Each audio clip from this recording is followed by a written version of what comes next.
As the state of New Mexico gets hit with another winter storm, the metro saw its share of rain and snow this evening. We've had crews out all evening tracking this storm. News 13's Jeannie Nguyen is live in downtown Albuquerque with a look at conditions right now. Jeannie? Dean, the few people who were brave enough to walk along Central tonight told me they were really happy to see the snow, and it was a welcome sight, and they hope it sticks around. The snow was coming down here in downtown Albuquerque since about 5 this evening. It started off as rain, but quickly turned into large snowflakes. It didn't look like your typical Friday night. It's actually a bit quieter than normal. But those who did make it out tonight say they were excited to see the snow.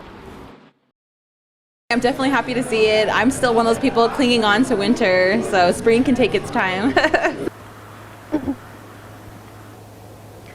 As usual, it's much heavier. It was much heavier up in the heights. It's definitely started to stick up there. This was shot earlier tonight at Embudo Hills Park near Lomas and Tramway.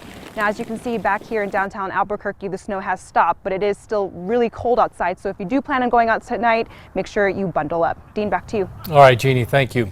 Travel both in and around Santa Fe tonight was rough. Roads there covered in snow. Our crews took a trip from the capital city down to Albuquerque, and it was a slick and slow ride. People were driving in the middle of I-25 because they couldn't see where the lanes were. Conditions improved around Bernalillo. Durango woke up to another 10 inches of snow overnight, covering the town in several feet of powder. We caught up with a truck driver, Billy Tafoya, in Aztec, who made the trek back and forth from Cuba today. And he told us he helped more than a dozen drivers out of the snow today, and at the time was warning others about the drive. The snow plows are working. I mean, I give a lot to them, but it's dangerous even for them because you can't see probably 5-10 feet in front of you.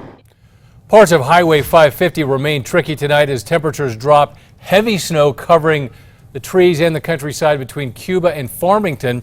Traffic was moving earlier this evening, but we saw some cars stuck on the highway with police and tow trucks trying to help those drivers make it home.